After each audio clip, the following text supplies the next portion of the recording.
All right, let's talk about it. There's this invisible force in trading that can absolutely wreck your account, sometimes without you even realizing what's happening. We are talking about FOMO, the fear of missing out. And today, we're going to tear it down, see how it works, why it traps so many people, and most importantly, how you can beat it. So has this ever happened to you? You're scrolling online, maybe in a chat group, and you just see it everywhere. Stock XYZ is going to the moon. Everyone seems to be printing money, and you get this knot in your stomach, a panic that tells you if you don't buy right this second, you're going to miss the ride of a lifetime. You know that feeling? Yep, that's FOMO. And listen, this isn't just some harmless anxiety. For a trader, it is a silent account killer. It creeps in, it hijacks your brain, and it makes you make decisions that slowly but surely bleed your account dry. Okay, so if we're going to defeat this thing, we have to understand it first. Let's get right into it and put this silent killer under the microscope. What is FOMO, really, when we're talking about the markets? So here's the textbook definition, but pay attention to the keywords. Emotional reaction. That's the whole game right there. This isn't logic, this isn't strategy. It's a raw, gut-level fear that you're being left behind, and it creates this desperate and almost always irrational urge to just jump in. I mean, look at the difference here. It's night and day, right? On one side, you've got professional, rational trading. You have a plan, you analyze the setup, and then you execute. Simple.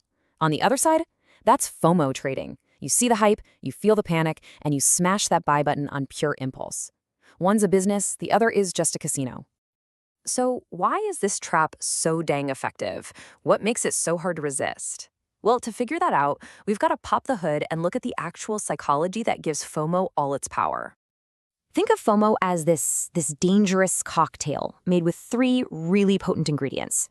First, you've got greed, that desire for easy money. Then you pour in some fear, the fear of regret, of being the only one who missed out. And you top it all off with herd mentality, our deep-seated instinct to just follow what the crowd is doing. Mix those 3 together, your rational brain barely stands a chance. And you really need to get this. Feeling this way doesn't make you a bad trader. It's not a character flaw. It's literally your brain's chemistry. When you see other people making bank, your brain releases dopamine. That's the reward chemical. Your brain wants that good feeling too, and it will push you to do whatever it takes to get it, completely bypassing the logical part of your mind. Let's look at a classic, real-world example of this trap in action, the 2021 bull market. The market starts rising, then social media hype just explodes. That's when FOMO went into overdrive. Millions of new traders jumped in, buying near the top. But what was happening on the other side? The big institutions were quietly selling, taking profits. And then, when the market inevitably turned, who was left holding the bag? The retail traders, who then panic sold at the bottom. It was a textbook wealth transfer, powered entirely by FOMO.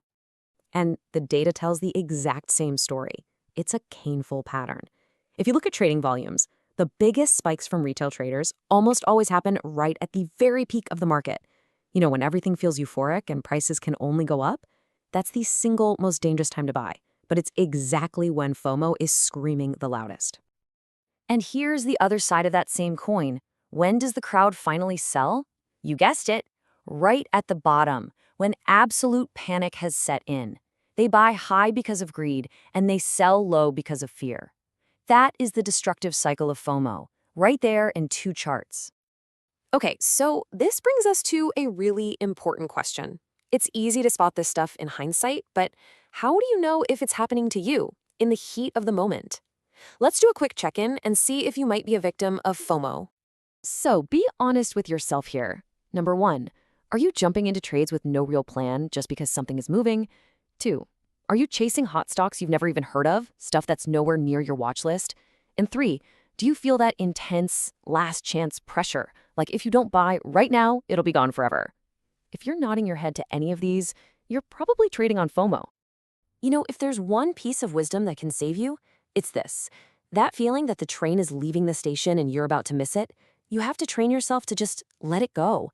Because here's the secret. In the market, there's always another train coming. Always.